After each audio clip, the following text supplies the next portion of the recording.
update time on the Comanche. This is the 86 Comanche Custom that I picked up a few weeks back. It's a 2.5 liter 4-speed Chrysler AX4 transmission with a 2-wheel drive. I paid $800 for it. Previous guy couldn't get it running. I think he suspected that it was the computer, but he had done a bunch of tune-up stuff, like pretty much the entire ignition system except the distributor had been done. In all my kind of testing and probing and of the wiring and everything, I decided to put a distributor in it just kind of for the hell of it, to round out the, the idea of it just having a fresh tune-up right out of the gate. Not really expecting it to fix the problem, and it didn't. It did end up being the computer. 86s are a little harder to get a computer for. As far as I know, they're not made new, at least through conventional parts places. But when you guys on Facebook let me know that you could take an 87 computer and it would plug right in as long as you got the one for a 2.5 liter with a manual transmission. Plugged that in and I immediately had the spark and fuel that I was missing. So now I've got a new computer, full ignition system, distributor, cap, rotor, plugs, wires, ignition module, ignition coil, a second ignition coil, a new crank sensor. I put a new fuel injector in there, air filter, so under the hood is real good now. And that computer, boom, fired up. Kind of ran a little bit funky. So today I put a new fuel filter in, which thankfully the 2.5 shares the same fuel and oil filters as the 4 liters that I've got in my Cherokee, and I have a bunch of extra filters sitting around, so I just slapped one in there. And then I fixed the exhaust. I know in, I think, my first video, second video where I got it running, I mentioned that the exhaust was cut. And I think previously somebody tried to steal the converter, because right there it was hacksawed through, so I welded that back together. And then I noticed that taking it out, that the tailpipe was smashed real bad at the last few inches, so I just kind of cut that off for now. It ain't pretty, but that's temporary. The exhaust is a lot quieter now, so big improvement. Another update since the last video.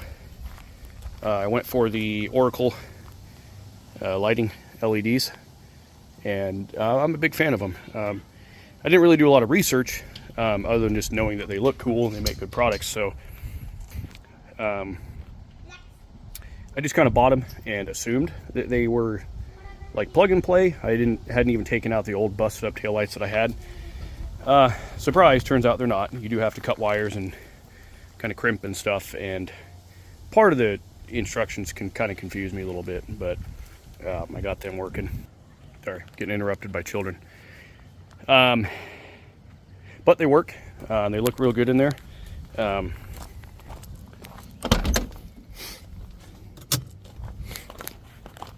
We got taillights work on both sides. The reverse lights work, and the reverse lights are kind of like built-in, almost like LED off-road reverse lights. They're a lot brighter than your typical reverse light, which is nice.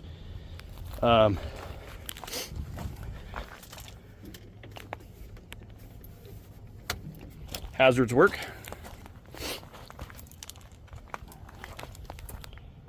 But my turn signals don't. So that pretty much tells me, I think, that the switch is bad, because the hazards and the turn signal share the same relay. Since the hazards work, obviously, we know the relay works.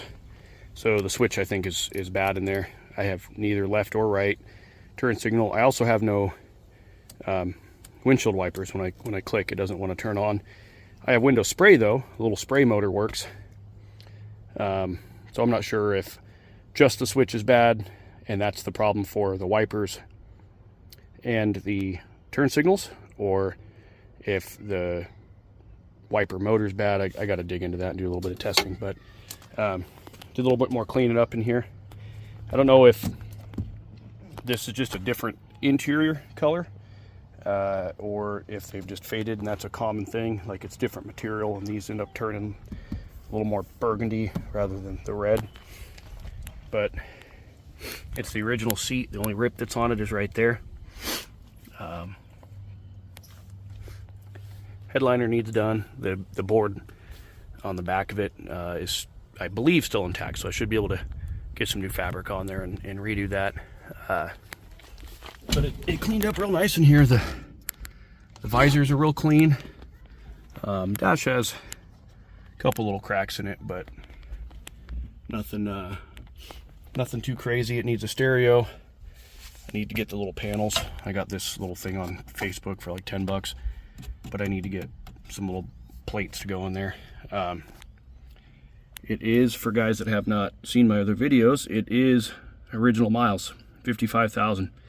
And I confirmed that, well, in a couple ways. As soon as I got the thing, before I even got it moving, I put the rear axle up in the air and spun it, and the odometer was working. So even with all the problems it was having not working, at least I knew, hey, the mechanical functionality of the odometer works, so it's probably accurate. The lack of tear in the seat kind of, you know, just screams, well, you know, I really think it's low miles. And then also, anyone that's done brakes on a Cherokee, Grand Cherokee, Wrangler, or Comanche, they're all pretty much of this generation, like 80s, 90s, probably even early 2000s. They're all pretty much the same setup, where there's not really a bracket, so to speak, that comes with the brake calipers. The bracket is actually built into the knuckle, and where the pads ride on, there's from them kind of moving back and forth over the years, where they slide, they'll get these little grooves worn in. And I bet you money, any of you guys with over 100,000 miles on yours, if you check, you got a little bit of a notch where the brake pad wears. And if they get bad enough, like my Cherokee with 300,000 miles on it, the pads can actually get caught and bind up and cause brake failure. Well, what I'm getting at is when I did the brakes on this, because I had to do the fronts because the right front caliper was seized, couldn't even push the thing. I had to like pull it into or out of my driveway just to wash the thing, because yeah, whatever, that's another story. So I had to do the brakes, and I got on there and I saw there wasn't even the slightest little bit of wear where those pads go. So that to me was a telltale sign that I think this is original miles. But the other thing that tells me that is when I got it, I was told it, you know, I had no title. I got a bill of sale from the guy that had it, and he gave me the story of, I should probably turn my lights off. He gave me the story of you know, where he got it and where that guy got it. And I searched the name of the lady that was on the registration in the glove box, found her on Facebook, and thankfully the registration address is a really small town, about an hour north of me or so, hour and a half, not too far away here in Oregon. And she has kind of a unique last name. So I thought, man, it's a real small population of that town with a unique last name. The person I found on Facebook, their profile was public, it wasn't private, so thankfully it said where she lived, and I was like, yeah, I think this is probably her. I mean, the odds of somebody else in that small of a town, just a few thousand people with the same name, it's probably pretty remote. So I sent her a friend request. It took several days for her to respond, but she actually called me through Facebook, and you know, we chatted for a little while about it, and she's going to get me a bill of sale to get me the possession of the title. And while I was talking to her, she was kind of telling me the story of the Jeep, that she knew the original owner. She was like a school secretary or something up where she lives, and she bought the thing new and just kind of putted it back and forth to work in town, and then gave it to her kid. I believe it was her kid, but some younger kid got a hold of it after that, drove it quite a bit. Most of the 55,000 miles on it, I believe, were from him. And at some point he sold it to the lady that I got a hold of, and she had it registered as a farm vehicle in that county for about 14 years, which is why it's got little dings and nicks and stuff everywhere. She said she used it quite a bit for her farm, gravel and dirt and bark dust and stuff. And when I took this bed liner out to check the perfect condition of the bed, there was still a bunch of bark dust shoved back there. And but she told me, she's like, yeah, I think when I got rid of it, it had somewhere in 54,000 miles or something on it. So the thing has not really been used at all since she got rid of it. It's accrued no miles. I think very shortly after she got rid of it, it must have had an issue with the computer, and she said she sold it about 6 years ago. So I think for like the last 6 years, nothing's really been done to it. It's hardly acquired any miles, and So, I mean, yeah, just her word saying that, yeah, they did really have low miles when she got rid of it. You know, I definitely believe it. I think it was definitely used, but it's a solid, straight little truck. It needs a tailgate. The little pivot points down there are all kind of chewed up when I release the tailgate. It opens fine, but it doesn't swing properly and close, so I'm not really going to mess with that until I can figure that out. But I'm on vacation this week, and I got a crate motor sitting in there that's going to go in my Chevy, and unfortunately I'm selling this. Love the truck, but I can't afford to have two, and I'm kind of broke right now, and I actually have a buyer for this already. It is getting sold back to the original owner that custom ordered it in 1995. I actually ended up working with the lady, not even knowing her, never even having been to that store that I work at. So I decided it's going to go back to her. She kind of got screwed out of the truck when it got sold out from under her years ago. Personal stuff, but it's going back to her. She's giving me, her and her husband are going to give me good top dollar for it, with that new crate motor and all the other stuff I've done to it. And then I'm going to take that money, pay some bills, and trick this out. I'm going to put I think I'm going to go with the Rusty's 4.5 inch with the complete leaf springs on it, to clear some 33s I have over here. Tires are nothing special. They're kind of old, but I'm not really driving the thing much. Got some nice, really clean Cherokee wheels, 16 inch on some 285/75 16s, which is a 33, just not quite as wide. It's like 11.5 inch width instead of 12.5. And I'm gonna do that lift, get the new springs, throw that on there, make this thing look real nice. I'm gonna get a new rear bumper.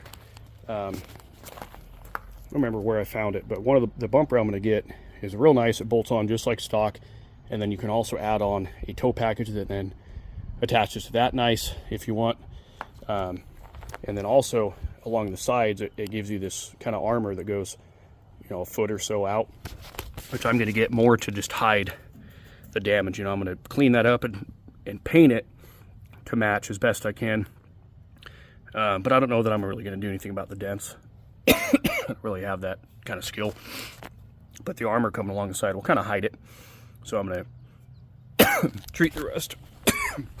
Sorry, choking here. And treat the rust, you know, paint it to protect it, and then kind of hide that damage. You know, it ain't going to be perfect. It's not a museum quality piece, but it's still pretty damn straight. Given the fact that this thing is, you know, 38 years old at this point. So I'm going to get on the grill and headlights and everything up front. I'm going to get a bumper up front too. The winch that's hidden it behind the bumper on that one, I'm going to keep it because the lady I'm selling it to doesn't need the winch. She doesn't care about it. So I'm going to keep that winch, and I'm going to put it on this, and I'm going to lift this initially, and then while it's lifted and I'm enjoying it and driving it around, I'm going to source a Chrysler 8.25 axle like my Cherokee's got, and I'm going to put a Yukon posi traction rear end in it, which is exactly what I have in that. And I'm going to gear the Comanches to 410s for the 33s. I have that one, I geared it to 456s because I've got 35s on it. And I love the Yukon posi in the back of that. I mean, I go a lot of places with my Cherokee, and I don't even use four-wheel drive through quite a bit of nasty stuff just because of the good tires, the proper air pressure, and that posi rear. I don't intend on wheeling this thing, but it'd be nice to be able to take it. It'd be nice to be able to take it, you know, up in the mountains, take some gravel roads, just kind of go explore, and, you know, be capable, have some good tires, good traction on the back, and, you know, I'll have a winch to get me out if I need to. And at some point, I'll probably end up doing a 4x4 swap on it, so that way it'll already just kind of have all the bells and whistles. And when I'm able to, I'll get a, you know, a donor Cherokee or something, but Just a nice update for you guys.